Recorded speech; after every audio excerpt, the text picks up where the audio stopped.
Viewers, আমি মিষ্টি।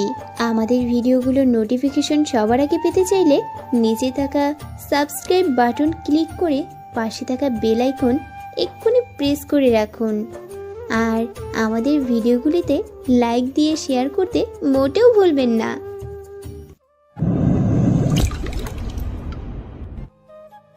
আমার হাত আগে পড়েছে, তাই চিকেনটা আমার, তুই ছাড়। আমি আগে এটা দেখেছি, তাই এটা আমার, তুই ছাড়। আবির বলে উঠল, তুই ছাড়। আমার আঙুলগুলো চিকেনটাকে চারপাশে দিয়ে ঘিরে রেখেছে, এটা এখন আমার আয়ত্তে।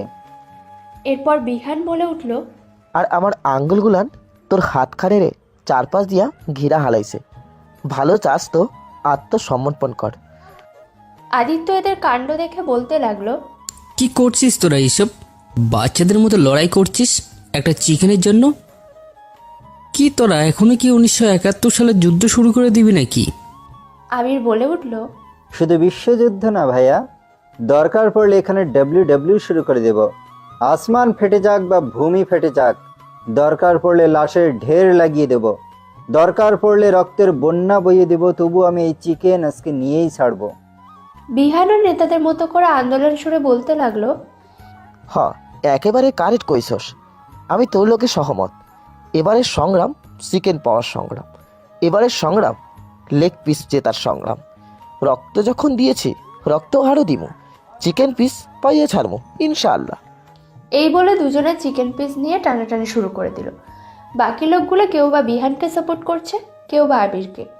যেন মনে হচ্ছে এখানে কোনো ডাব্লিউ ম্যাচ শুরু হয়ে গেছে। আদিত্য এসব দেখে চরম বিরক্ত, তবে এটা নূরের বেশ মজা লাগছে। গার্ডদের মধ্যে একজন গ্লাস হাতে নিয়ে ভাষ্যকারদের মতো বলতে লাগলো, জি হ্যাঁ দর্শক বন্ধু, ম্যাচ পুরোপুরি জমে উঠেছে। হাড্ডাহাড্ডি লড়াই চলছে, দুই প্রতিযোগী যে যার অনর, কেউ কারো থেকে কম না। দেখা যাক কার ভাগ্যে যায় এই চিকেন ট্রফিটা। দেখার জন্য চোখ রাখুন আমাদের চ্যানেলে। আমরা আমাদের লাইভ দেখাচ্ছি। এই দুই দর্শন ম্যাচ প্রযোজক ইঁদুর মারা চুলকানি পাউডার, ছাগল মার্কা টিউটিন, তেলাপোকা মার্কা দাঁতের মাজন, আবুল হায়েরের জাঙ্গিয়া, মফিজের লুঙ্গি এবং চান্দিচিলা তেল কম পাউডার। আবির আর বিহান সামনে চিকেন নিয়ে টানাটানি করেই যাচ্ছে। শেষমেশ একসময় চিকেনটা দুভাগ হয়ে গেল। এক টুকরো আবিরের হাতে আর এক টুকরো বিহানের হাতে চলে গেল। সবাই তখন একসাথে হাততালি দিয়ে উঠল। অতঃপর এদের ম্যাচ শেষ হয়ে গেল। খাওয়া দাওয়া শেষে যে যার মতো আড্ডা দিতে লাগলো, তারপর যে যার রুমে চলে গেল। আজকে সবাই অনেক এনজয় করেছে। এর আগে আদিত্যর বাসায় এমন কোনোদিনও হাসির রোল পড়েনি।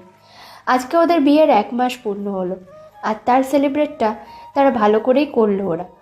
আদিত্য নূরের দিকে তাকিয়ে দেখে নূরের চোখ বুজে যাচ্ছে, আর আদিত্য নূরকে কোলে নিতে যাবে, ঠিক তখনই নূর ঘুমো ঘুমো কণ্ঠে বলে উঠল, কোলে না, আমি আজকে পিঠে উঠব, আমাকে পিঠে নাও না হিরো। জি হুকুম রানী সাহেবা, আপনার হুকুম কি ফেলতে পারি? কথাটা বলে আদিত্য উল্টো হয়ে দাঁড়ালো। নূর খুশি হয়ে সোফাতে উঠে আদিত্যর গলাটা জড়িয়ে ধরল।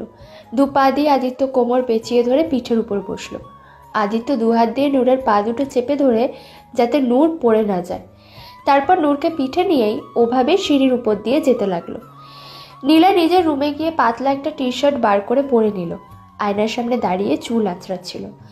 তখনই হঠাৎ কেউ ওর দরজায় নক করলো। নীলা গিয়ে দরজা খুলে দিতেই আবির হুড়মুড় করে রুমে ঢুকে পড়ল। আরে আরে, কোথায় ঢুকে পড়ছেন? আর আপনি এত রাতে আমার রুমে কি করছেন? বের হন বলছি, না হলে কিন্তু আমি জিজুকে ডাকবো। আরে কি সব সময় জিজু জিজু লাগিয়ে রেখেছো? আমি তোমার জিজুকে ভয় পাই নাকি? যাও গিয়ে বলো কি বলবে গিয়ে। আর হ্যাঁ, আমার এত শখ পড়েনি যে আমি কারোর রুমে এমনি এমনি আসবো। আমার একটা অতি প্রয়োজনীয় জিনিস হারিয়ে গেছে, আর আমি সেটাই খুঁজতে এসেছি এখানে। এখন আমাকে ডিস্টার্ব না করে খুঁজতে দাও। আপনার হারানো জিনিস আমার রুমে কেন থাকতে যাবে? হ্যাঁ, আপনার কি মনে হয় আপনার জিনিস আমি চুরি করেছি? আবির হঠাৎ নীলাকে দেখে ওর দিকে এগিয়ে আসতে লাগলো। আবিরকে আসতে দেখে নীলা একটু অপ্রস্তুত হয়ে নীলাও পিছোতে লাগলো। পিছাতে পিছাতে একসময় একদম দেওয়ালের সাথে লেগে গেল। আবির এসে দেওয়ালে দুপাশে হাত দিয়ে নীলাকে আটকে দিল। আবির একটু ঝুঁকে নীলার চোখে চোখ রেখে তীব্র দৃষ্টি রেখে কেমন জানি ঘোর লাগা দৃষ্টিতে বলল, কেন জানি না আমার পুরো বিশ্বাস হচ্ছে আমার জিনিসটা তুমি চুরি করেছো।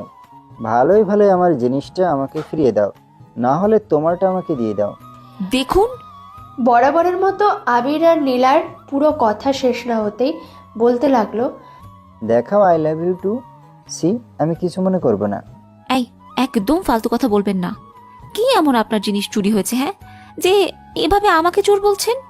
মাই হার্ট, আমার মন চুরি করেছো তুমি, যেটা এতদিন ধরে আমি সামলে রেখেছিলাম, সেটা ফট করে তুমি চুরি করে ফেললে। এখন হার্ট ছাড়া এখন আমি বাঁচবো কি করে? তাই হয় আমার হার্টটা আমাকে ফিরিয়ে দাও, নইলে তোমার হার্টটা আমাকে দিয়ে দাও। আপনাকে আমি আগেই বলেছি, আমার সঙ্গে না এসব লুচুগিরি দেখাতে আসবেন না। এসব লুচুগিরিতে আমি গলবো না, বলে দিলাম। লুচুগিরি তো কিছু করলামই না, করবো নাকি? কথাটা বলে আবির নীলার কাছে আসতে গেলে নীলা আবারও একটা আবিরকে ধাক্কা দেয়। আবির ধাক্কা খেয়ে দরজার বাইরে চলে যায়। নীলা তাড়াতাড়ি করে দরজা লাগাতে যাবে, তখন আবির নীলার গালে একটা চুমু খায়। চুমু খেয়ে ওখান থেকে ছুমান্তর হয়ে যায়, আর নীলা রাগে কটমট করতে থাকে। এইভাবে দেখতে দেখতে আরও এক সপ্তাহ পার হয়ে গেল। রোজকার মতো আজও আদিত্যর ঘুম ভাঙল। তারপর সে দেখতে পেল নূর তার বুকের উপরে শুয়ে আছে। এটা দেখে আদিত্য একটু মুচকি হাসল। তারপর নূরকে বালিশে আস্তে করে শুইয়ে দিয়ে তার কপালে চুমু খেলো। তারপর তার কানের কাছে গিয়ে বলল, happy birthday my Angel. Aditya আজকে নূরকে ডাকবে না, যত খুশি ওর অ্যাঞ্জেল আজকে ঘুমাক। আদিত্য নূরের গায়ের চাদরটা টেনে দিয়ে রোজগারের মতো জগিং করে গেল। তারপর বাসায় এসে ফ্রেশ হয়ে নিচে চলে গেল। ঠিক 9:30টার দিকে নূরের ঘুম ভাঙলো। ঘুম ঘুম চোখে তাকালো, তবে রোজকার মতো আজকে আদিত্যকে চোখের সামনে পেল না নূর। এদিকে ওদিকে তাকিয়ে আদিত্যকে দেখতে পেল না নূর। আদিত্যকে দেখতে না পেয়ে নূরের না জানি কেমন কেমন লাগতে লাগলো। রোজ তো হিরো আমাকে ঘুম থেকে উঠিয়ে দেয়, তাহলে আজকে কেন ওঠালো না? নূর মন খারাপ করে হাঁটুর উপরে মাথা রেখে বসে রইল। তখনই হঠাৎ করে একটা বিকট শব্দ হলো। নূর চমকে গিয়ে মাথাটা উপরে তুলল। সাথে সাথে উপরে থাকা বেলুনটা ফেটে তার ভেতরে থাকা গোলাপের পাপড়ি আর রঙিন ঝিলিকগুলো নূরের গায়ের উপর পড়তে লাগলো।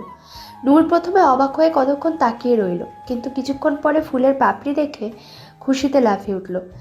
একটু পরে আরও এক ঝুড়ি ফুলের পাপড়ি এসে ওর গায়ের উপর পড়ল। এভাবে পরপর আরও কয়েক ঝুড়ি ফুলের পাপড়ি এসে পড়ল নূরের গায়ে। পুরো বিছানায় যেন ফুলের গালিশা হয়ে গেল। নূরের খুশি আর দেখে কে। নূর উৎসাহিত হয়ে তালি বাজাতে লাগলো। পর্দার আড়াল থেকে নূরের হাসি মাখা মুখটা দেখে মুগ্ধ হচ্ছে আদিত্য।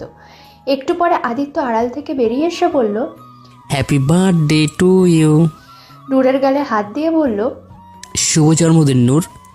কেমন লাগলো সারপ্রাইজ? এগুলো তুমি করেছো হিরো? ওয়াও, কত সুন্দর! তুমি এতগুলো ভালো হিরো। কথাটা বলেই নূর আদিত্যকে জড়িয়ে ধরল। আদিত্য তো একটু মুচকি হেসে নূরকে জড়িয়ে ধরল। একটু পরে আদিত্যকে ছেড়ে দিয়ে বলল, আজকে বুঝি আমার বার্থডে? আমার তো মনেই নেই। তোমার মনে রাখতে হবে না, আমি রেখেছি না, এতেই হবে। ওদের কথার মাঝে হঠাৎ দরজায় হুড়মুড় করে খুলে বাঁশির প্যাপু শব্দে ঘরে ঢুকলো আবির, আয়াত, বিহান, নীলা। সবাই এক এক করে এসে নূরকে বার্থডে উইশ করতে লাগলো। বাসায় নূরের জন্য বার্থডে পার্টি আয়োজন করেছে আদিত্য। বাইরের কোনো লোক নেই, শুধু নিজেদের লোকদের নিয়েই করবে, কারণ আদিত্য চায় না বাইরের কোনো লোক এসে নূরকে উল্টো পাল্টা কিছু বলুক। পার্টির জন্য বাসার লোকেরাই ডেকোরেশনের আয়োজন করছে। কেউ বেলুন ফুলাচ্ছে, কেউ ফুল লাগাচ্ছে, নানা জন নানা ধরনের কাজ করছে। নীলা একটা রেড কালারের সিঁড়ির উপর দাঁড়িয়ে ফুলের মালা লাগিয়ে ডেকোরেশন করছে। আবিরও কিছুটা দূরে দাঁড়িয়ে অন্য কাজ করছে।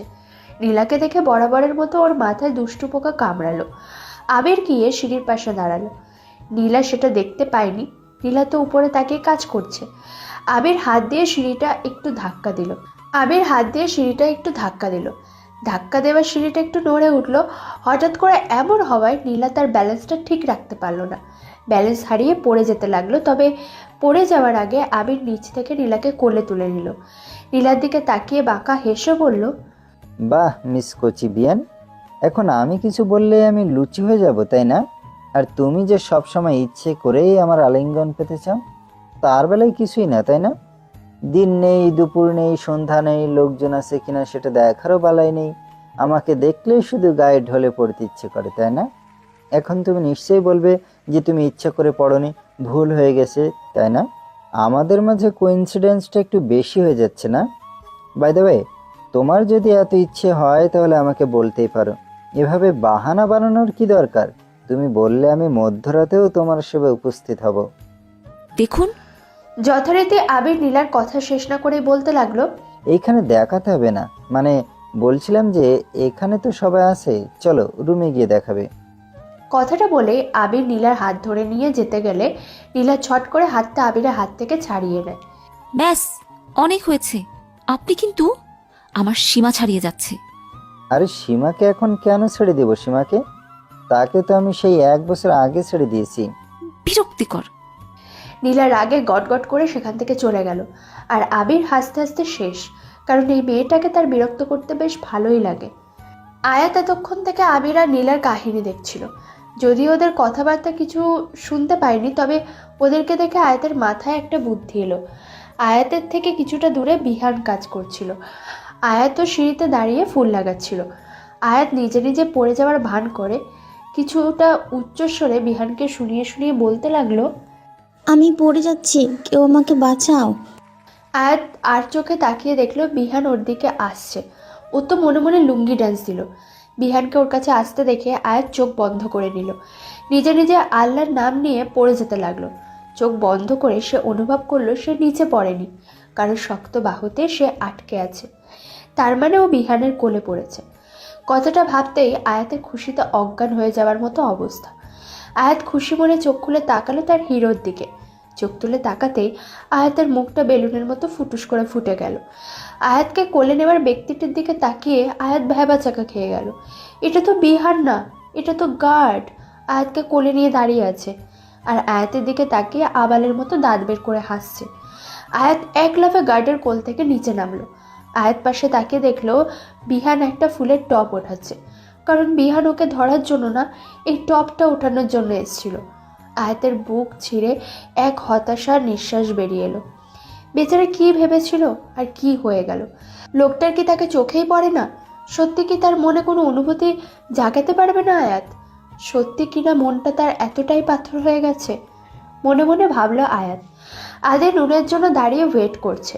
একটু আগে নূরের জন্য আনা ড্রেসটা নূরের হাতে দিয়ে নূরকে ওয়াশরুমে পাঠিয়ে দিয়েছেন আদিত্য। আরও 5 মিনিট পর নূর ওয়াশরুমের দরজা খুলল। দু হাতে দুই সাইডে গাউনটা উঁচু করে ধরে আস্তে আস্তে একটা মিষ্টি হাসি দিয়ে আদিত্যর সামনে এসে দাঁড়ালো।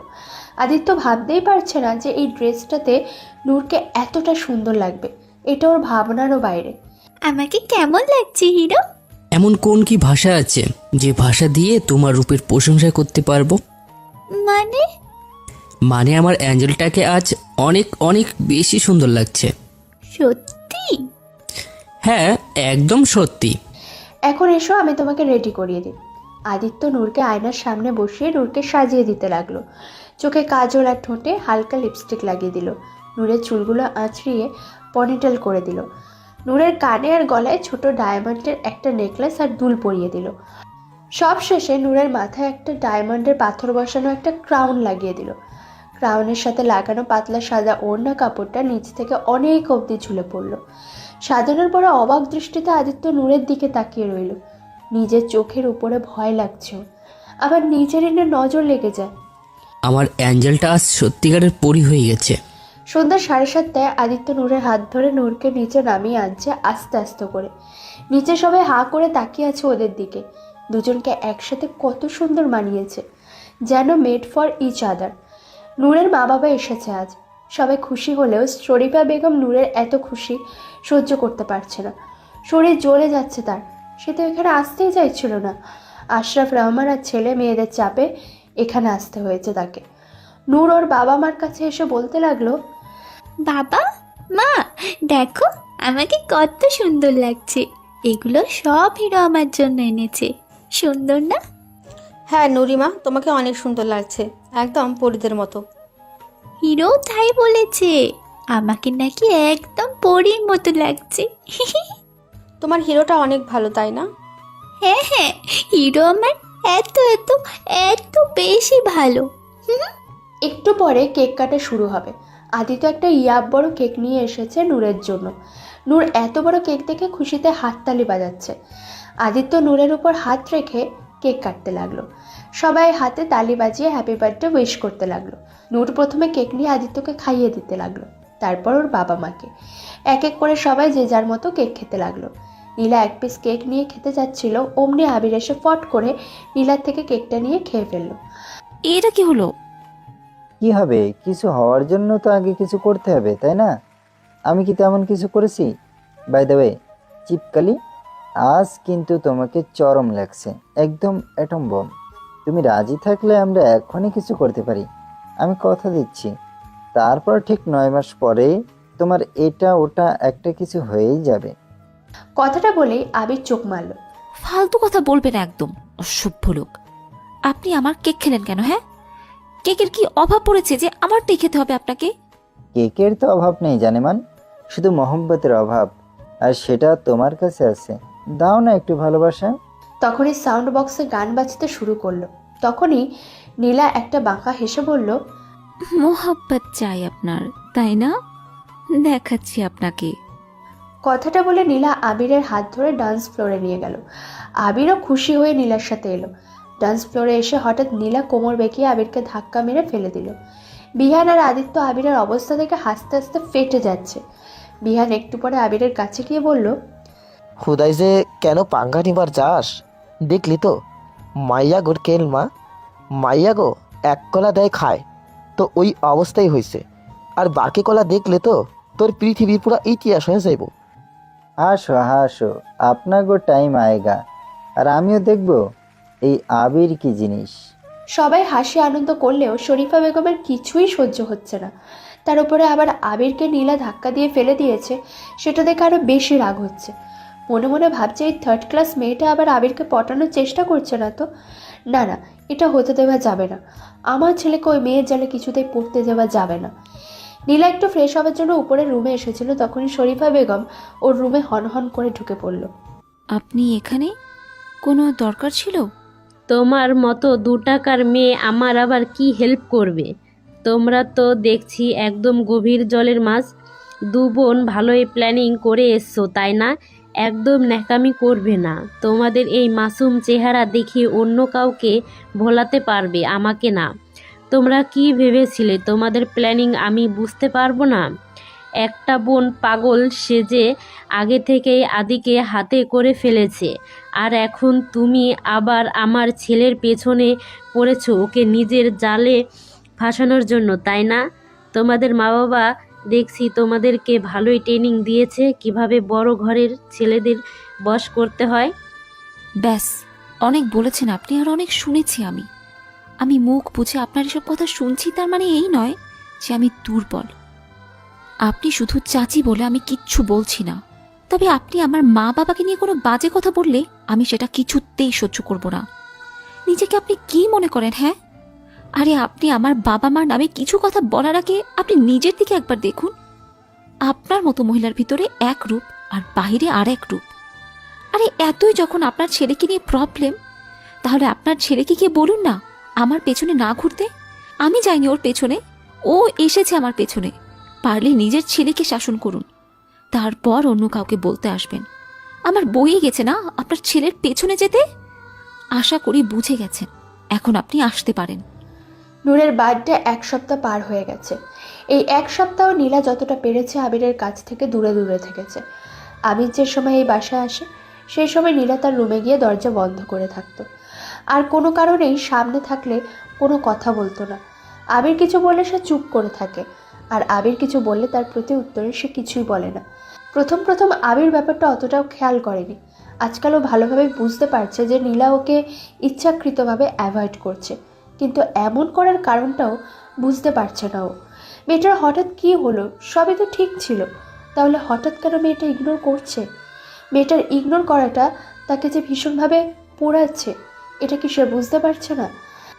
মেয়েটা যে আমার অভ্যাসে পরিণত হয়ে গেছে, এখন থেকে ছাড়া সব কিছু যেন বিষাদ মনে হচ্ছে। আয়াতেরও কোনো উন্নতি হয়নি, হাজার চেষ্টা করেও বিহানের কোনো পরিবর্তন হয়নি। তার এখনও আয়াতের প্রতি অনুভূতি শূন্য। সন্ধ্যা আবছা অন্ধকারকে রাত গাঢ় অন্ধকার খেয়ে ফেলছে ধীরে ধীরে। ঘড়ির কাঁটা 9টার দিকে গিয়ে ঠেকেছে, তবু আদিত্যর এখনো আসার কোনো খবর নেই। নূর সে কখন থেকে আদিত্যর জন্য অপেক্ষা করছে। বারবার সে দরজার কাছে ছুটে যাচ্ছে ওর হিরো এসেছে কিনা দেখার জন্য। প্রতিবারই নিরাশ হয়ে ফিরে আসছে নূর। আদিত্য কখনো এত দেরি করে না, রোজ 5টা বা 6টার দিকে চলে আসে, কিন্তু আজ এখনো আসছে না দেখে নূর অস্থির হয়ে যাচ্ছে। কিছুই ভালো লাগছে না তার, সব কিছু অসহ্য লাগছে। কেন জানি কান্না পাচ্ছে ওর ভীষণ। নূরের এরকম অস্থিরতা দেখে নীলা কয়েকবার আদিত্যকে ফোন করেছে, কিন্তু আদিত্যর ফোন বন্ধ। তাই নীলা বিহানের নাম্বারে ফোন দিল, কিন্তু কেউ ফোন ধরছে না। নীলাও এবার একটু একটু চিন্তা হচ্ছে। এভাবে একসময় 10টা বেজে গেল। নূর ধীরে ধীরে এবার কান্না শুরু করে দিল। কাঁদছে আর বলছে, হিরো কোথায়? হিরোকে এনে দাও, আমার হিরো চাই। ধীরে ধীরে সময় যতই বাড়ছে নূরের কান্নার আওয়াজ ততই বেশি হচ্ছে, আর কান্নার সাথে সাথে নূর আরও বেশি করে হাইপার হয়ে যাচ্ছে। নীলা একার পক্ষে নূরকে সামলানো কঠিন হয়ে পড়ছে। ঘড়ির কাঁটা এবার 12টার দিকে ঠেকেছে, তবুও আদিত্য এখনো আসার কোনো খবর নেই। নূর এতক্ষণে আউট অফ কন্ট্রোল হয়ে গেছে, প্রচুর পরিমাণে হাইপার হয়ে গেছে নূর। কান্না করেই যাচ্ছে আর হাত পা ছোড়াছুড়ি করছে, হাতের কাছে যা পাচ্ছে তাই ছুঁড়ে মারছে, আর একটা কথাই বলে যাচ্ছে, আমার হিরোকে এনে দাও, আমার হিরো চাই, হিরো। কান্না করতে করতে গলার স্বর পাল্টে গেছে, ওর চেহারা একদম লাল হয়ে গেছে। বেশিক্ষণ এভাবে থাকলে জ্ঞান হারিয়ে ফেলবে নূর। নীলা প্রচুর ঘাবড়ে গেছে, কি করবে এখন বুঝতে পারছে না। নীলা কোনো উপায় না পেয়ে এবার আবিরকে ফোন দিল, কিন্তু না, আবিরেরও ফোন বন্ধ। নীলা আর কোনো উপায় না পেয়ে সার্ভেন্ট সহ নূরকে সামলানোর চেষ্টা করতে লাগলো। রাত 1টার দিকে বাসার কলিং বেল বেজে উঠল। একটা সার্ভেন্ট দৌড়ে গিয়ে দরজা খুলে দিল। তখন আবির আর বিহান মিলে আদিত্যকে ধরে ধীরে ধীরে ভিতরে নিয়ে আসলো। আদিত্যর মাথায় ব্যান্ডেজ করা, শরীরের বিভিন্ন জায়গা ছিঁড়ে গেছে। আদিত্যর এরকম অবস্থা দেখে সার্ভেন্ট বলে উঠল, স্যার কি হয়েছে আপনার? আদিত্য ভাঙা গলায় বলে উঠল, তেমন কিছু না, সামান্য একটা অ্যাক্সিডেন্ট হয়েছে। বাকি কথা শেষ হওয়ার আগে আদিত্য নূরের কান্নার আওয়াজ শুনতে পেল। আদিত্য চমকে গিয়ে সার্ভেন্টের দিকে তাকিয়ে বলল, নূর, কি হয়েছে নূরের? স্যার ম্যাম প্রচুর হাইপার হয়ে গেছে, আপনাকে না দেখতে পেয়ে উনি আউট অফ কন্ট্রোল হয়ে গেছে।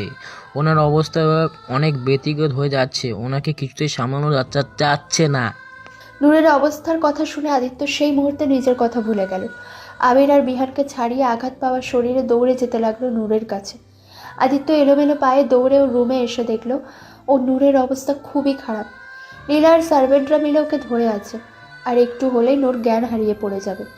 চোখ বন্ধ করে ক্লান্ত স্বরে এখনো বলেই যাচ্ছে, হিরো এনে দাও, আমার হিরো চাই। আদিত্য শরীরের আঘাতে এতটা কষ্ট পায়নি যতটা আঘাত এখন নূরের এই অবস্থা দেখে পাচ্ছে। আদিত্য আর 1 সেকেন্ডও দেরি না করে ছুটে গেল নূরের কাছে। আদিত্যকে আসতে দেখে সবাই নূরকে ছেড়ে দিয়ে সরে দাঁড়ালো। আদিত্যর এমন অবস্থা দেখে নীলা চমকে গেল, তবে এই মুহূর্তে আর কিছু জিজ্ঞাসা করলো না। আপাতত নূরকে শান্ত করা দরকার, আর সেটা যে জিজুই করতে পারবে সেটা নীলা খুব ভালো করেই জানে। এরপর নীলা সহ বাকি সবাই রুম থেকে বেরিয়ে গেল। আদিত্য নূরের সামনে বসে নূরের মুখটা 2 হাত দিয়ে ধরে বিচলিত কণ্ঠে বলে উঠল, এই নূর মাই অ্যাঞ্জেল, কি হয়েছে আমার কলিজাটার? এই দেখো, আমি এসে গেছি, তোমার হিরো এসে গেছে, এবার চোখ খোলো সোনা। আদিত্যর কণ্ঠ শুনে ক্লান্ত চোখ দুটো খুলে তাকালো নূর। আদিত্যকে চোখের সামনে দেখে চোখ খুলে কতক্ষণ তাকিয়ে দেখলো নূর। তারপর ফুপিয়ে ফুপিয়ে কেঁদে উঠে আদিত্যকে শক্ত করে জড়িয়ে ধরল। আদিত্য শরীরে ব্যথা পেয়েও সেটাতে তোয়াক্কা না করে সেও নূরকে জড়িয়ে ধরল। মাথায় হাত বুলিয়ে নূরকে শান্ত করতে লাগলো। একটু পরে নূর আদিত্যকে ছেড়ে দিয়ে কান্নার স্বরে বলতে লাগলো, কোথায় চলে গিয়েছিলে? কেন আসছিলে না তুমি? আমি কত করে ডাকলাম, তারপরেও আসলে না তুমি। আমার কত কষ্ট হয়েছিল তুমি জানো? পচা একটা। আর কোনো কথা বলবো না তোমার সাথে, আবার তোমার সাথে আড়ি। তারপর নূর আদিত্যকে ভালো করে দেখে বলল, এই হিরো, কি হয়েছে তোমার? তুমি এইসব লাগিয়েছো কেন? ব্যথা পেয়েছো বুঝি? কিভাবে ব্যথা পেলে বলো না? কেউ ব্যথা দিয়েছে তোমাকে? আমাকে বলো, আমি তাকে ঢিসুম ঢিসুম করে মেরে দেবো। আমার অনেক শক্তি আছে। থাক, আর কাউকে মারতে হবে না। আর এটা তেমন কিছু না, তুমি না আমাকে হিরো বলো, আর হিরোদের তো এমন একটু একটু ব্যথা পেতেই হয়, তাই না? না, হয় না। তুমি ব্যথা পাবে না একদম। হিরো কোনো ব্যথা পাবে না। হিরো ব্যথা পেলে নূরের একদম ভালো লাগে না। এতগুলো কষ্ট হয় নূরের। নূর তার বুকের বাম পাশে হাত রেখে বলল, এইখানে অনেক ব্যথা হয়, তাই তুমি কোনো ব্যথা পাবে না। ব্যথা পেয়েছি তো কি হয়েছে, আমার অ্যাঞ্জেলটা তো জাদু জানে, সে তার জাদু দিয়ে আবার সব ব্যথা দূর করে দিবে, তাই না? হ্যাঁ, দিব তো, জাদু করে দেব। কথাটা বলেই নূর আদিত্যর মুখটা তুলে সারা মুখে চুমু দিতে লাগলো। নূর চুমু দেওয়ার শেষে বলে উঠল, দেখছো, অনেকগুলো জাদু করে দিয়েছি, আর কোনো ব্যথা পাবে না। একটু পরে নীলা খাবার নিয়ে রুমে আসলো। নীলাকে আসতে দেখে আদিত্য বলে উঠল, তুমি একটু ওর কাছে থাকো, আমি ফ্রেশ হয়ে যাচ্ছি। আদিত্য ওয়াশরুমে যেতেই নীলা খাবার টেবিলের উপর রেখে নূরের সামনে গিয়ে বসলো। তারপর নীলা নূরকে বলতে লাগলো, আপু শুন, ভাইরা কিন্তু আজকে অনেক ব্যথা পেয়েছে, তাই তুমি তাকে একদম জ্বালাবে না, কেমন? তাহলে কিন্তু ভাইয়া আরো বেশি ব্যথা পাবে। না না, আমি হিরোকে একদম ব্যথা পেতে দেব না। আমি একদম গুড গার্ল হয়েই থাকবো। আচ্ছা আপু, আজকে আমি তোমাকে খাইয়ে দেই। ভাইয়া তো অনেক ব্যথা পেয়েছে, কেমন? ভাইয়া তোমাকে খাইয়ে দিলে সে হাতে অনেক ব্যথা পাবে, তাই আজকে আমার হাত দিয়ে খাও। আচ্ছা। তারপর নীলা নূরকে খাইয়ে দিল। একটু পরে আদিত্য ওয়াশরুম থেকে বেরিয়ে এলো। নীলা নিজের রুমে চলে গেল। আদিত্য নূরের সামনে এসে বসে বলল, তুমি নিশ্চয়ই না খেয়ে আছো, চলো আমি তোমাকে খাইয়ে দিচ্ছি। না না, তার দরকার নেই। নীলা আমাকে এই মাত্রই খাইয়ে দিয়ে চলে গেছে। তুমি অনেক ব্যথা পেয়েছো তো, তাই আমি নীলার হাতে খেয়ে নিয়েছি। আমি তোমাকে একদম জ্বালাবো না। কে বলেছে তুমি আমাকে জ্বালাও? তোমাকে খাইয়ে দিতে আমার অনেক ভালো লাগে, তাই আর কখনো এই কথা বলবো না। আজ খেয়েছো ঠিক আছে, কিন্তু এরপর থেকে তোমাকে শুধু আমি খাইয়ে দিব, বুঝেছো? আচ্ছা, তুমি এখন খেয়ে নাও, কেমন? খাওয়া দাওয়া শেষে একটু পরে আদিত্য আর নূর শুয়ে পড়ল। আদিত্য চিত হয়ে শুয়ে আছে, আর নূর নিজের বালিশে শুয়ে আদির দিকে মুখ করে আছে। আদিত্য নূরের দিকে তাকিয়ে বলল, কি হলো অ্যাঞ্জেল, আজকে তুমি আমার বুকে ঘুমাবে না? না না, তুমি ব্যথা পেয়েছো। আমি তোমার বুকে ঘুমালে তোমার কষ্ট হবে। কে বলেছে তোমাকে? বরং তুমি আমার বুকে ঘুমালে আমার ব্যথা আরও তাড়াতাড়ি সেরে যাবে, সেটা তুমি জানো, কারণ তুমি যে আমার জাদুকর। আদি নূরের দিকে হাত মেলে দিয়ে বলল, এসো আমার কাছে। আদিত্যর কথায় হাসি মুখে নূর আদিত্যর বুকে আস্তে করে শুয়ে পড়ল। আদিত্য তার শরীরে হালকা ব্যথা পেল, মনের প্রশান্তির কাছে এই ব্যথা কিছুই না, কিছুই না। অ্যাঞ্জেলটাকে বুকে না নিলে যেন তার নিজের ঘুম আসবে না। আদিত্য দু হাত দিয়ে নূরকে জড়িয়ে ধরে প্রশান্তিতে চোখ বন্ধ করে নিল। দেখতে দেখতে 5 দিন পার হয়ে গেছে। আদিত্য এখন পুরোপুরি সুস্থ। মাত্র বাসা থেকে অফিসের উদ্দেশ্যে বেরিয়েছে আদিত্য। গাড়িতে বিহান ড্রাইভ করতে করতে বলে উঠল, আদি ইনফরমেশন কারেক্ট, আমাকে অ্যাক্সিডেন্ট হই হালার পুত রাশেদ খানের লোকেরাই করেছে। ওরা তো আমাকে মারার লাইগা অ্যাক্সিডেন্ট করছে, তাই আমাকে কপাল ভালো দেখা বাইসা গেছিগা। জানতাম এটা ওদের কাজ, কাপুরুষের মতো পিছন থেকে আঘাত করা এটা ওদের অভ্যাস। সেদিন আমি ওদের একজন লোককে মেরেছি, সেটার বদলা নেওয়ার জন্য ওরা এটা করেছে। তাহলে এখন কি করবার চাস? আপাতত কিছুই না, ওদেরকে আমি একটা প্রেস দিব। ওরা যখন বড় ধরনের কোনো ক্রাইম করতে যাবে তখন ওদেরকে হাতে নাতে ধরে উচিত শিক্ষা দিব। ঠিক আছে, তুই যেমনে কস। আচ্ছা শোন, আমাদের বাসায় এবং বাসার আশেপাশে এরিয়াতে আরও সিকিউরিটি বাড়িয়ে দিতে হবে। আমি নূরকে নিয়ে কোনো রিস্ক নিতে চাই না।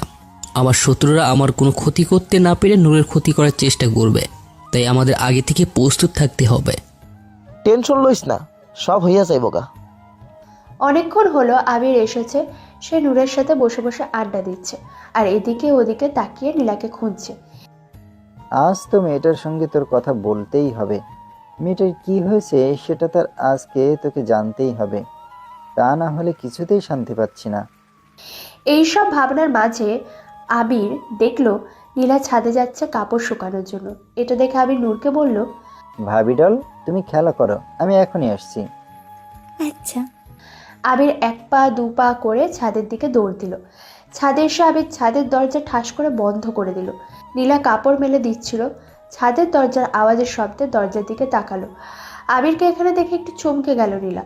তবুও কিছু না বলে কাপড় মেলে দিয়ে চুপচাপ করে আবিরের পাশ কাটিয়ে যেতে গেলে আবির খপ করে নীলার হাত চেপে ধরল। নীলা একটু কেঁপে উঠল, হাত সরানোর জন্য মোচড়ামুচড়ি করতে লাগলো। আবির এবার একটানে নীলাকে দেওয়ালের সাথে চেপে ধরে, চোয়াল শক্ত করে বলতে লাগলো, এই মেয়ে, সমস্যা কি তোমার? এমন আজব বিহেভ করছো কেন? মাথায় কি তোমার গ্যাস্ট্রিক হয়েছে? টেল মি ডেমেট। কিছু হয়নি, আমাকে ছেড়ে দিন, আমাকে যেতে দিন প্লিজ। হয়নি মানে? আমাকে কি তোমার ইডিয়েট মনে হয়? আমি কিছু বুঝতে পারি না? কয়েকদিন ধরে দেখছি তুমি আমাকে চরম পরিমাণে অ্যাভয়েড করছো। আমার সঙ্গে কথা বলো না, আর কিছু বলে জবাবও দাও না।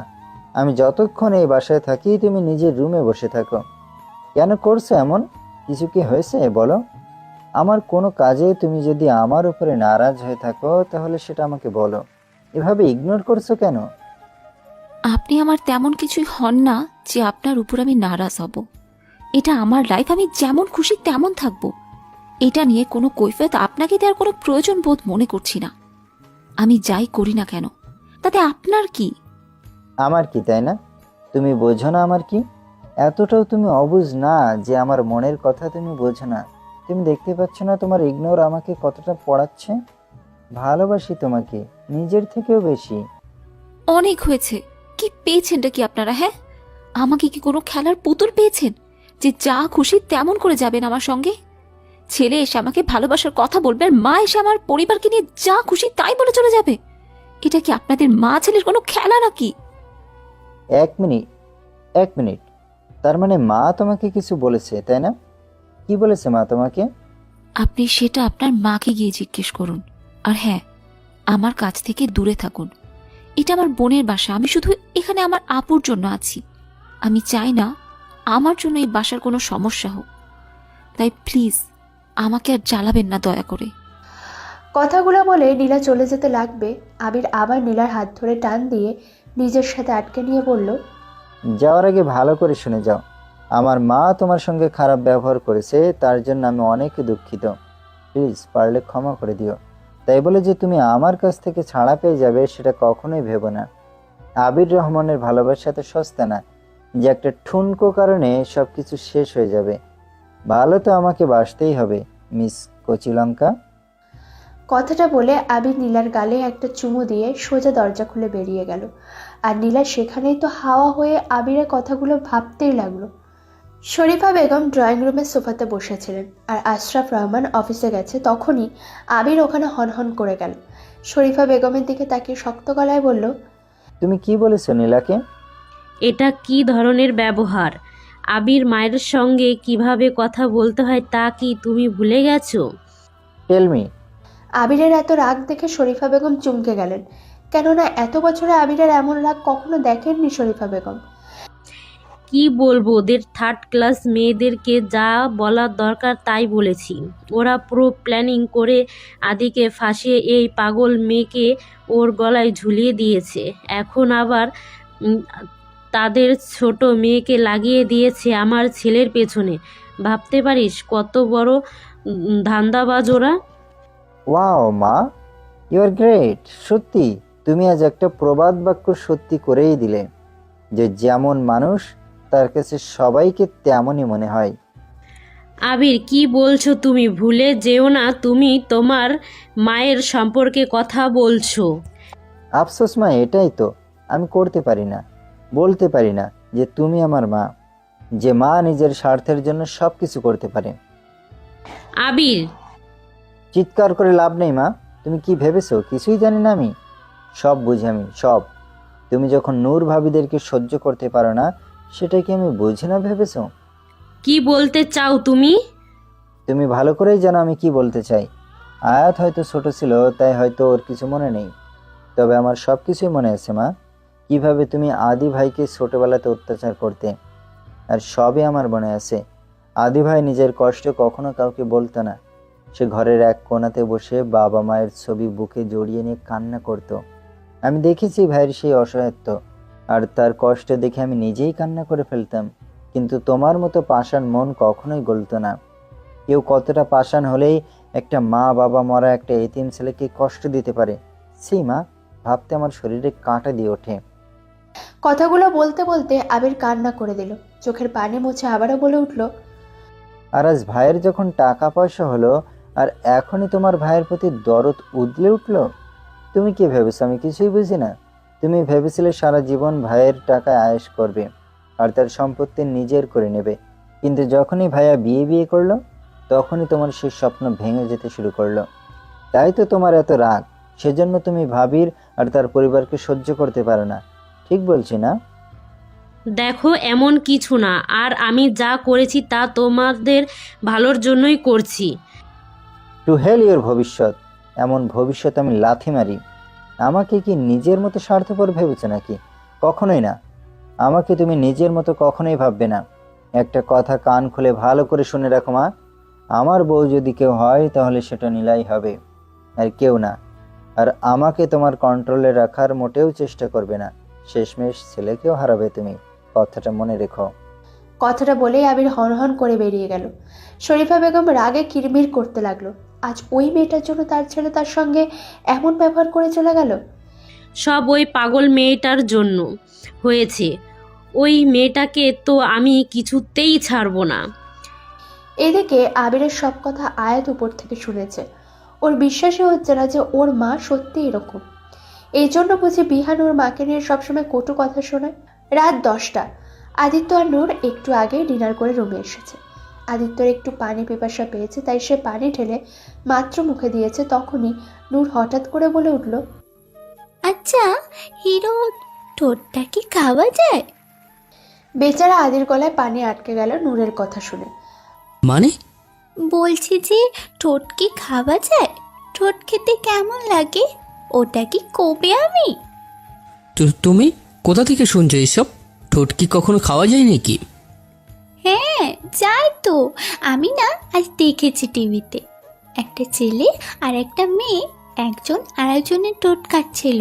ওদের দেখে মনে হচ্ছিল ওদের ঠোঁট খেতে খুব মজা লাগছিল। নিশ্চয়ই খুব ইয়ামি খেতে। আমিও খাবো ঠোঁট। তুমি টিভিতে বসে বসে এইসব দেখো?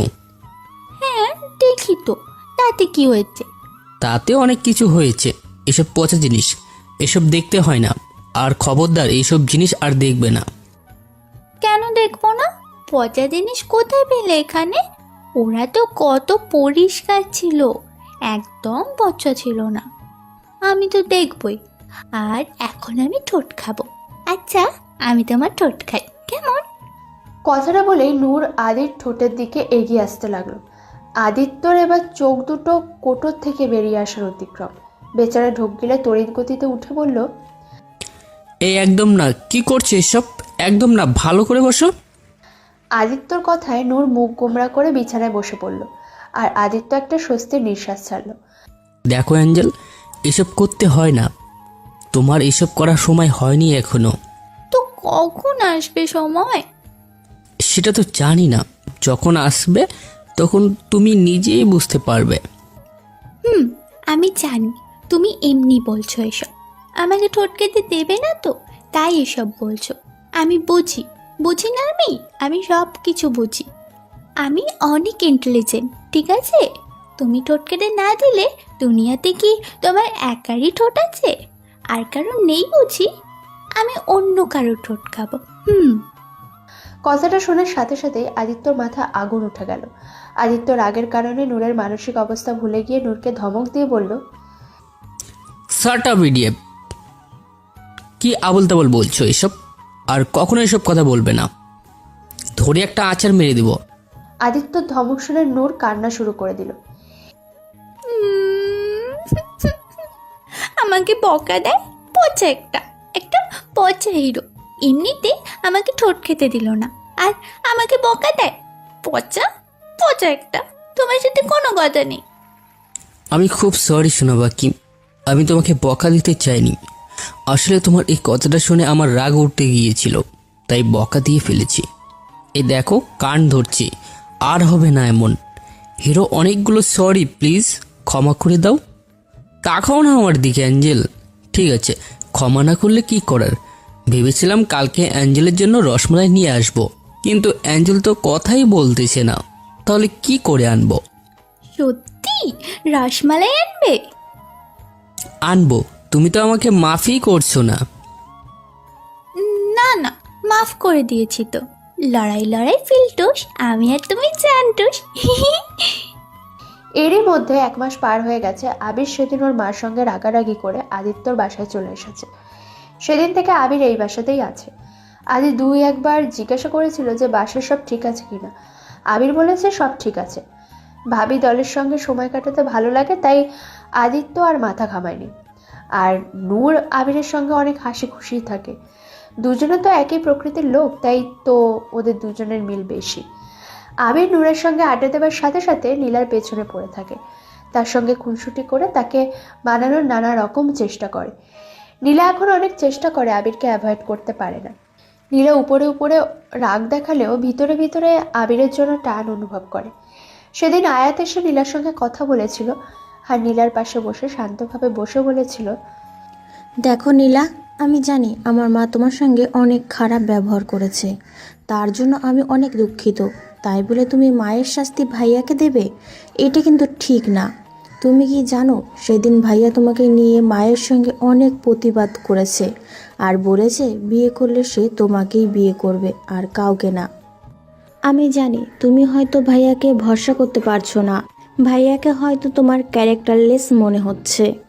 ভাইয়ার যে ইমেজ, তাতে করে ভাইয়াকে তোমার ভরসা না করাটাই উচিত। তবে একটা কথা আজ বলতে চাই তোমাকে, তুমি হয়তো বলবে আমি বোন বলে ভাইয়ার তরফদারি করছি, কিন্তু আমি সত্যি বলছি, ভাইয়া যেমন সবার সামনে নিজেকে প্রেজেন্ট করে, আসলে ও তেমনটা না। আসলে ও সবার সামনে প্লে বয় এই রকমটাই প্রেজেন্ট করতে বেশি পছন্দ করে। তবে ও যতই মস্তি মজা করুক না কেন, ও কিন্তু আজ পর্যন্ত কোনো মেয়ের সঙ্গে রিলেশনে যায়নি।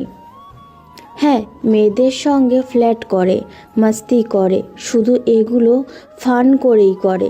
তুমি হয়তো ভাববে আমি কিভাবে জানি, আসলে আমি আর ভাইয়া নিজেদের মধ্যে অনেকটাই ফ্রি। আমি ভাইয়ার সব কিছুই জানি আর ওর মনের কথাও বুঝতে পারি। তাই তো ভাইয়া তোমাকে সত্যি সত্যি ভালোবেসে ফেলেছে, সেটা আমি উপলব্ধি করেছি। কারণ কাউকে ভালোবেসে না পাওয়ার যন্ত্রণাটা আমার থেকে কেউ ভালো বুঝবে না। তাই তোমাকে বলছি, তুমি প্লিজ ভাইয়াকে একটা চান্স দিয়ে দেখো, আশা করি তুমি পস্তাবে না। নীলা সেদিন আয়াতের কথা শুনেছিল, এর প্রতি উত্তরে সে কিছুই বলেনি। এরপর থেকে আবিরের প্রতি তার অন্যরকম একটা অনুভূতি তৈরি হয়েছে। ড্রয়িং রুমে বসে সবাই আড্ডা দিচ্ছিল, তখনই একটু পর ওখানে আয়াত এসে উপস্থিত হলো। বিহানও ওখানে ছিল, তবে একটাবারও সে আয়াতের দিকে তাকালো না। আয়াতের সাথে ছিল ওর এক ছেলে ফ্রেন্ড। আয়াতকে দেখে আদিত্য হাসি মুখে বলল, আরে আয়ু, কেমন আছিস? আর ওই ছেলেটা কে? ও কি চিনলাম না তো। আয়াত আর চোখে বিহানের দিকে তাকিয়ে বিহানকে শুনিয়ে শুনিয়ে হাসি মুখে বলতে লাগলো, ভাইয়া, ও হলো রিয়াদ, আমার বেস্ট ফ্রেন্ড। ও অনেক ভালো, আমার অনেক খেয়াল রাখে, আমাকে সব সময় হেল্প করে। ও আচ্ছা, আয় আয় বস তোরা। আয়াত ছেলেটাকে নিয়ে বিহানের পাশাপাশি সোফাতে বসে পড়ল। আর বিহানকে শুনিয়ে শুনিয়ে আয়াত ছেলেটার সঙ্গে হাসাহাসি করতে লাগলো। আসলে আয়াত বিহানকে জেলাস ফিল করানোর জন্যই বিহানকে নিয়ে এসেছে। আর মনে মনে ভেবেছে আজকে বিহানকে জ্বালিয়ে কয়লা বানিয়ে ফেলবে। কিন্তু আয়াতের প্ল্যানের কোনো সফলতাই দেখা যাচ্ছে না। বিহান তো একেবারের জন্য ওর দিকে তাকাচ্ছে না, হয়তো ভেতরে ভেতরে রেগে যাচ্ছে, তাই তাকাচ্ছে না। কথাটা ভেবে নিজে নিজে খুশি হতে লাগলো আয়াত। কিছুক্ষণ এইভাবে থাকার পর হঠাৎ বিহান উঠে বাইরে চলে যেতে লাগলো। আয়াত ভাবলো হয়তো বিহান জেলাস হয়ে এখান থেকে উঠে চলে গেছে। এটা ভেবে খুশি হয় আয়াত। ধীরে ধীরে উঠে সেও বাইরে চলে গেল। আয়াত বাইরে এসে দেখে বিহান ফোনে কথা বলছে। আয়াত বিহানের পাশে গিয়ে দাঁড়ালো। বিহান কথা বলে শেষ করে ঘুরতে গেলেই আয়াতকে দেখে ভুরু কুচকে বলল, কি হইল? আপনি এই হানে খেলা? এমনি আমার মন চেয়েছে তাই। কেন, আমি কি এখানে আসতে পারি না? কেন পারবেন না? এটা তো আপনার ভাইয়ার বাসা, আপনার যেখানে খুশি আপনি সেইখানেই যাইবার পারবেন। কথাটা বলে বিহান চলে যেতে লাগলে আয়াত বলে উঠল, আচ্ছা শুনুন, রিয়াদ সত্যি অনেক ভালো, তাই না? আমার কত কেয়ার করে, সত্যি ওর মতো ছেলে হয় না। আমার মনে হয় ও হয়তো মনে মনে আমাকে ভালোবাসে, তবে সেটা আমাকে বলতে পারে না। আপনার কি মনে হয়? হ, এক্কেরে ঠিক কইছেন, আমরাও তাই মনে হয়। কবে খাইবার পারুম? মানে? আরে আপনার আর আপনার ওই আবালের কেয়ারিংয়ের বিয়ের দাওয়াত। আর কি হইছে কইতাছি, মেলা দিন হইল কবজি ডুবাইয়া দাওয়াত খাই না। জলদি জলদি বিয়ার আয়োজন কইরা ফেলেন, আমিও হালার মন ভইরা খাইবার পারুম। চিন্তা করেন না, ফ্রি ফ্রি দাওয়াত খাইতাম না, একদম কয়লা জিতা গিফট কইরা নি। এর পর সাতার নিচে আপনারা দুইজনে গান গাইবেন, প্যার হুয়া ইকরার হুয়া। চাইলে ফ্রিতে নাগিন ডান্সও দেখাই দি মনে। আর যে কি খুশি লাগতেছে মায়েরই। আমি এখন যাই, বিয়ার লাইগা নতুন জামা কাপড় তো বানাইতে দিতে হইব। এক নাগাড়ে কথাগুলো বলে অতি উৎসাহ নিয়ে সেখান থেকে চলে গেল বিহান। আর বেচারি আয়াত সেখানেই হাঁ করে দাঁড়িয়ে রইল। তার প্ল্যান যে তার মাথার উপরে জল ঢেলে দেবে সেটা তো তার জানাই ছিল না। যাকে জেলাস করাতে চাইলাম সে উল্টো এখন আমায় বিয়ের দাওয়াত খাওয়ার জন্য উঠে পড়ে লেগেছে। আদিত্য মাত্র অফিস থেকে ফিরে এসেছে। সে বাসার সামনে এসে দেখছে বাসার দরজা খোলা। এটা দেখে সে একটু অবাক হলো, কারণ ও বাসায় আসলে সবার আগে নূর দরজা খুলে দেয়। তাহলে আজ কি হলো? আদিত্য ভিতরে ঢুকে সামনে তাকাতেই দেখলো নূর একটা টেবিলে আয়েশ ভঙ্গিতে বসে আছে, সাথে আয়াত আর নীলাও আছে। ওদের কিছুটা সামনের ফ্লোর থেকে একটু দূরে উঁচু করে স্টেজ মতো কিছু একটা বানানো হয়েছে, যেখানে আবির রিমোট হাতে নিয়ে মুখের সামনে মাইকের মতো ধরে কি কি যেন বলছে। আদি ভুরু কুচকে বলল, এসব কি হচ্ছে এখানে? আদিত্যকে দেখে নূর উৎসাহী কণ্ঠে বলল, আরে হিরো, তুমি এসেছো? দেখো, আমরা না রিয়েলিটি শো খেলতেছি। আমাদের রিয়েলিটি শো এর নাম হচ্ছে কে হবে সেরা পুরুষ। অনেক মজা হবে, তুমিও এসো না, আমাদের সঙ্গে অনেক মজা হবে। তোমরা খেলো, আমি একটু ফ্রেশ হয়ে আসি। আচ্ছা। আদিত্য উপরে চলে গেল। এদিকে আবির তার মহান উপস্থাপনা শুরু করে দিয়েছে।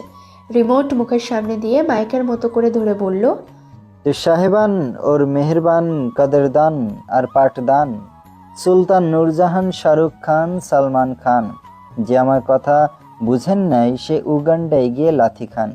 তো সুপ্রিয় দর্শক শ্রোতা, আপনাদের সবাইকে স্বাগতম জানিয়ে শুরু করছি আমাদের আজকের এই শো, যার নাম পচা সাবান নিবেদিত কে হবে সেরা পুরুষ। আর সবার আগে স্বাগতম জানাবো আমাদের বিচারক মণ্ডলীকে। তো জোরদার তালি হয়ে যাক আমাদের প্রধান বিচারক সম্মানীয় রানী সাহেবের জন্য। আবিরের কথা মতো সবাই হাততালি বাজাতে লাগলো। এরই মধ্যে ওখানে বিহানও উপস্থিত হলো। বিহান এসে সোফাতে বসে ওদের কাণ্ড দেখতে লাগলো। আবির আবারও বলে উঠল, তো ডেকে নেওয়া যাক আমাদের আজকের প্রতিযোগীদের। তো প্রথমে হবে বিড়ালহাটা ক্যাটওয়াক রাউন্ড। এক এক করে প্রতিযোগিতার নাম নেব, তারা বিড়ালহাটা করে দেখাবে, আর আমাদের বিচারক মণ্ডলী তাদের বিড়ালহাটার নাম্বার দিবেন। প্রতিযোগীরা আর কেউ না, বরং বাসার সার্ভেন্ট আর গার্ডরা। আবির প্রথমে একটা গার্ডের নাম নিয়ে বলল, তো আমাদের মাঝে এসেছে এখন পাতিলের তলায় কালির মতন চকচকা সুন্দর দ্য হ্যান্ডসাম বয় কালু মিয়া। কথাটা বলে আবির ওখান থেকে সরে গেল, আর কালু মিয়ার এন্ট্রি হলো। সাদা শার্ট প্যান্ট পরে কোদালের মতো দাঁতগুলো বের করে আবালের মতো হাসি দিয়ে সামনের দিকে এগিয়ে আসছে। হাঁটার সময় পা দুটো এমনভাবে ফেলছে মনে হচ্ছে সে ক্যাট ওয়ার্ক না, বরং ব্যাংক ওয়ার্ক করছে। তাকে দেখে বিহান বলে উঠল, ওয়াও বাল্লা, ক্যা বাত কইলা, মিয়াপুরা চন্দ্রগ্রহণ লাগতাছে মায়েরি। বিহানের কথা শুনে কালু মিয়ার সুন্দর দাঁতগুলো আরও প্রসারিত করলো। তারপর কালু মিয়া হাঁটা শেষ করে দাঁড়িয়ে পড়ল। নূর তার নাম্বার বোর্ড থেকে 2 নাম্বার বের করে দেখালো, তার মানে সে 2 নাম্বার পেয়েছে। কালু মিয়া মাথা ঝুঁকে বিচারক মণ্ডলীকে সম্মান দিয়ে আবার আগের মতো করে হেঁটে চলে গেল। এবার আবির রিমোটটা হাতে নিয়ে আবারও বলতে শুরু করলো, তো এবার আমাদের মাঝে আসছেন যার পেটের ভেতর আটলান্টিক মহাসাগর লুকিয়েছে, যার ভুঁড়ি শুধু ভুঁড়ি না, পৃথিবীর অষ্টম আশ্চর্য, তার পেট ফাটার শব্দ শুনে দুনিয়াদারি সব ধ্বংস হয়ে যাবে। সে হলো আমাদের one and only Shamsher Ali. নাম নিতেই শমশের আলী তার মহান পেট খান নিয়ে হাজির হলেন। পরনে লুঙ্গি আর ঢোলের শার্ট, 2 পা ফাঁক করে হাঁসের মতো প্যাক প্যাক করে হেঁটে আসছে। তাকে দেখে বিহান বলে উঠল, ওয়াও, শামিমের মিয়া, আজকে তো তোমাকে সব শেয়ার দেইখা হাঁটু কাইরা লাইব। হা হা হা, হাসা কইতাছি। শামশের আলী খুশিতে গদগদ হয়ে বলল। কি যে কন্যা স্যার। নূর শামশের আলীকে 3 নাম্বার দিল। এভাবে আবির এক এক করে সব আজব আজব আইটেম মডেলগুলোকে ডেকে তাদের ক্যাটওয়াক দেখালো। আবির শেষে প্রতিযোগিতার ডাক দিল। সেই সময় আদিত্য উপর থেকে নেমে আসতে লাগলো। প্রতিযোগীর জায়গা দিয়েই সেখান দিয়ে আদিত্য হেঁটে আসছে। আদিত্য শাওয়ার নিয়ে একটা টি শার্ট আর একটা ট্রাউজার পরেছে, এক হাতে চুল ব্রাশ করছে আর এক হাতে ফোন টিপতে হেঁটে আসছে। নূর 2 হাতে তালুতে মুখটা ঠেকিয়ে এক দৃষ্টিতে তাকিয়ে আছে আদিত্যর দিকে আর মনে মনে ভাবছে তার হিরোটা কত সুন্দর, সেরা পুরুষ তো আমার হিরোয়েরই হওয়া উচিত। আদিত্য নূরের কাছে আসতে নূরের হাতের কাছে থাকা সব নাম্বারই আদিত্যকে দেখালো। আদিত্য সেটা দেখে ভুরু কুঁচকে বলল, এইগুলো কি অ্যাঞ্জেল? এতগুলো নাম্বার সবগুলো দিলাম, তুমি হবে সবার সেরা পুরুষ। আবির সামনে এসে বলল, কি করছো ভাই? তুমি এই কম্পিটিশনের প্রতিযোগী হলে তো এই প্রতিযোগিতার কলা গাছে দড়ি দিয়ে মরে যেতে হবে। Shut up idiot!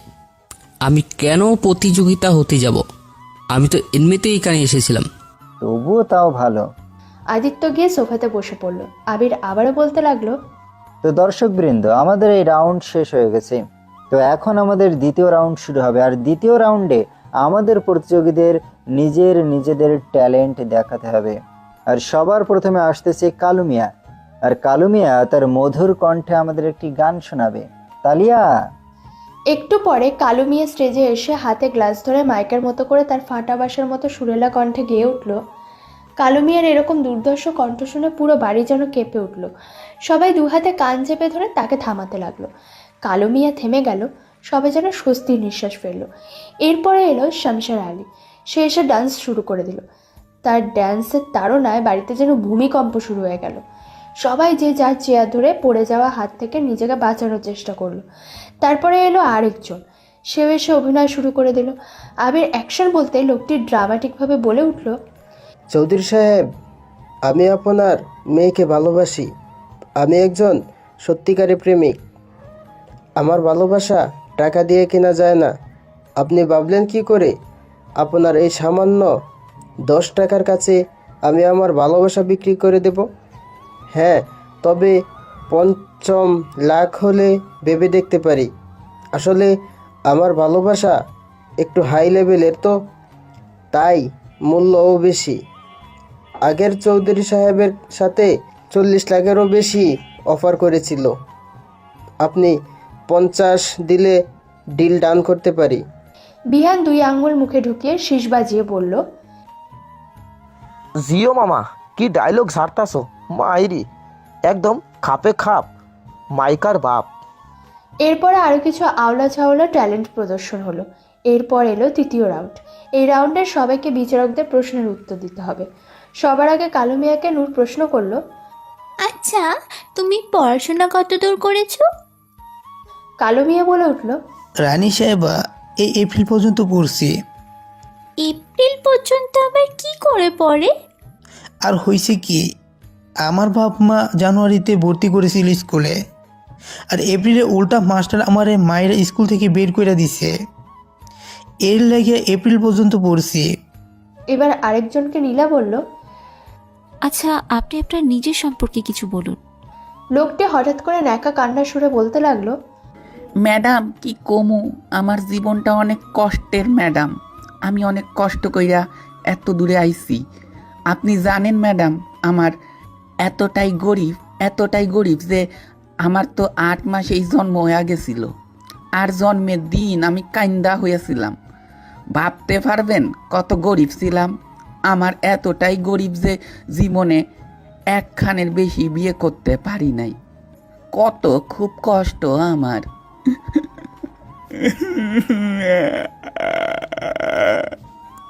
লোকটার কথা শুনে নূর নাক টেনে টেনে কান্না করতে লাগলো। আদিত্য তো ফোনে এতক্ষণ কিছু একটা করছিল। নূরের কান্নার শব্দ শুনে আদিত্য চমকে গেল। আদিত্য দ্রুত নূরের কাছে গিয়ে নূরের মুখটা ধরে চিন্তিত সুরে বলল, এঞ্জেল, কি হয়েছে তোমার? তুমি কাঁদছো কেন? আরে হিরো, আমি সত্যি সত্যি কাঁদতেছি না। রিয়েলিটি শোতে এভাবেই কথায় কথায় কান্না করতে হয়, এটাই নিয়ম, এটাতেই তো শো হিট হয়। নূরের কথা শুনে আদিত্য হালকা একটু হাসলো, তারপর সোফায় গিয়ে আবার বসে পড়ল। সব রাউন্ড শেষে জিতে গেল কালু মিয়া। কালু মিয়া হয়ে গেল সেরা পুরুষ। নূর একটা নকল ট্রফি কালু মিয়ার হাতে তুলে দিল। কালু মিয়ার ট্রফি হাতে নিয়ে ন্যাকা কান্না শুরু করে বলল, আমি আমার এই জিতের জন্য আমার 14 গোষ্ঠী, আমার উষ্টা মাইরা, মাস্টার আমার লাথি মাইরা, গার্লফ্রেন্ডে, আমার বউ, আমার জাটা পিটা বইরে ধন্যবাদ। এবার যাই। কালু মিয়ার কথায় সবাই হাসতে লাগলো। অতঃপর শেষ হলো এদের শো। নূর বিড়াল ছানাকে নিয়ে খেলছে। আদি একটু আগে অফিসে চলে গেছে। নূর হাঁটতে হাঁটতে একটু বাগানের দিকে এগিয়ে গেল।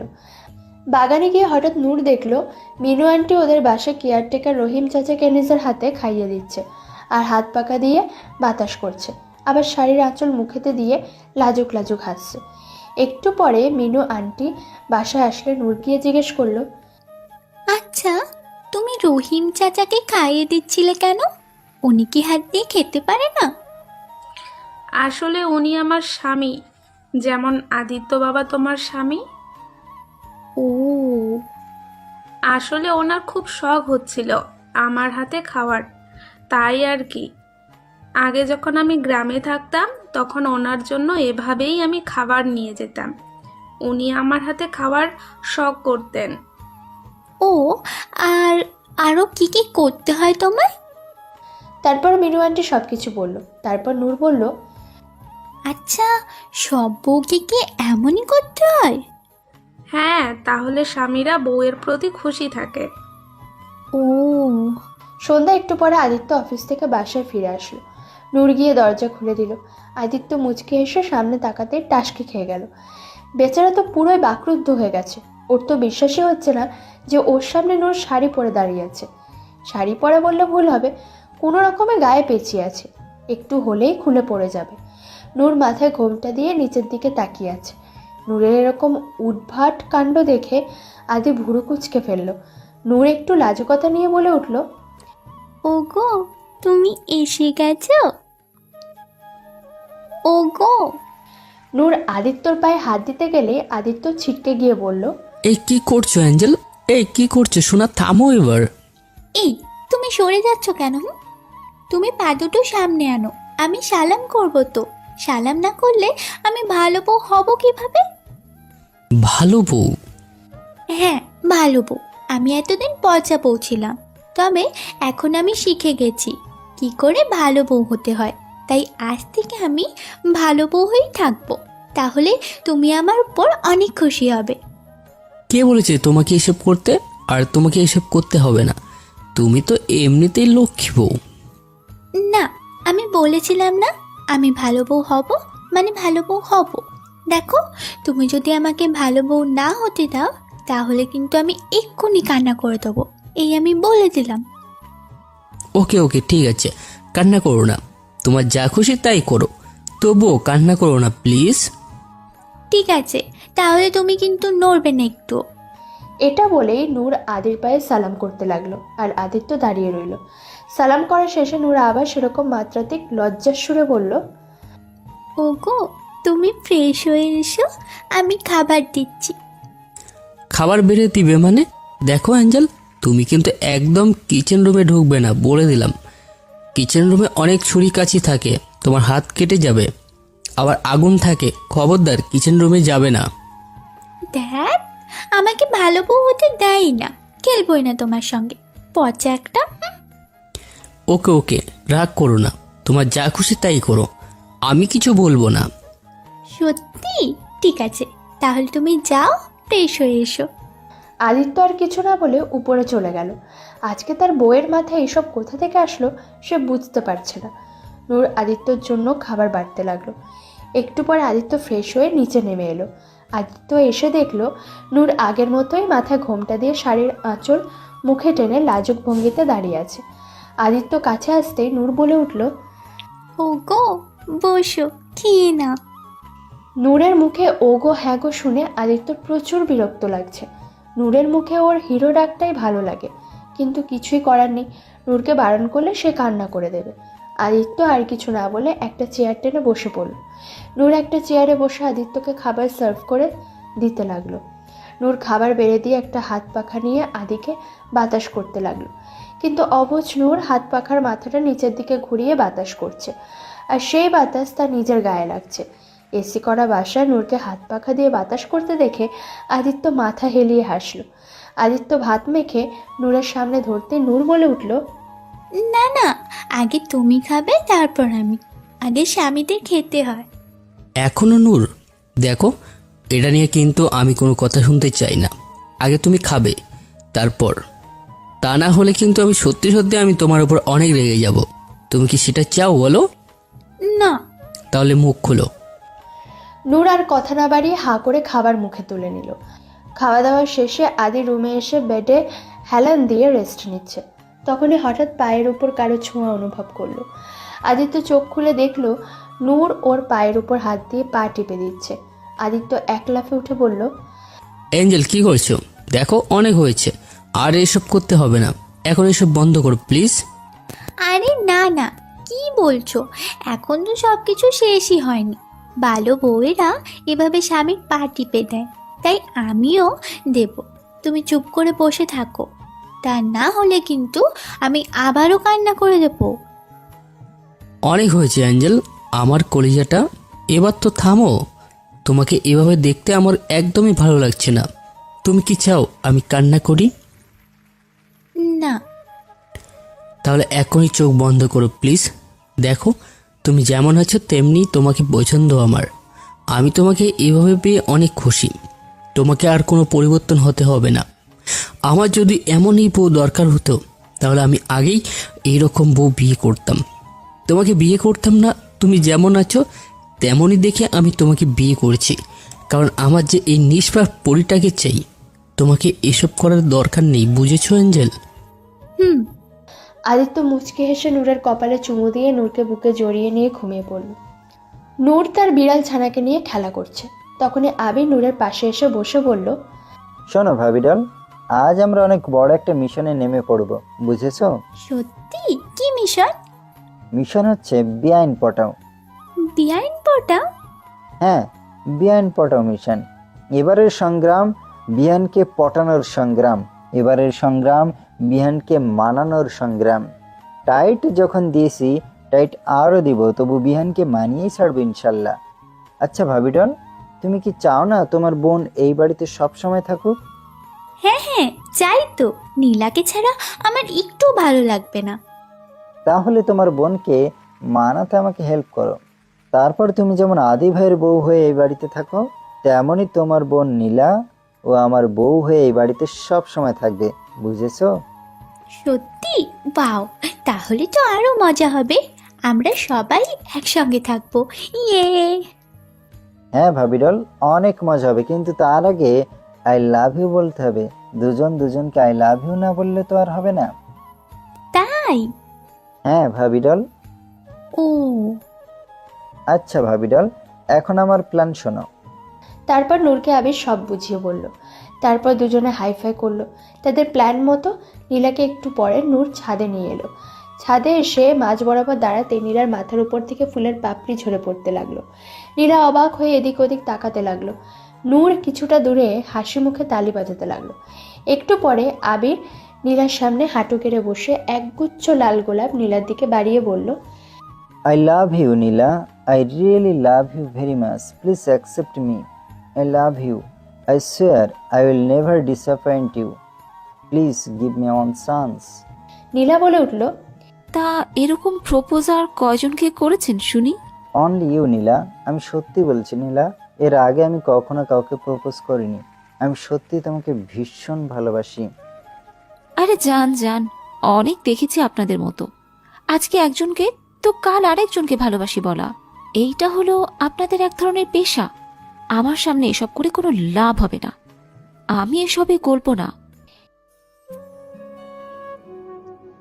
প্রতিদিন নতুন নতুন ভালোবাসার গল্প পেতে আমাদের চ্যানেলটি সাবস্ক্রাইব করে বেল বাটনে ক্লিক করুন।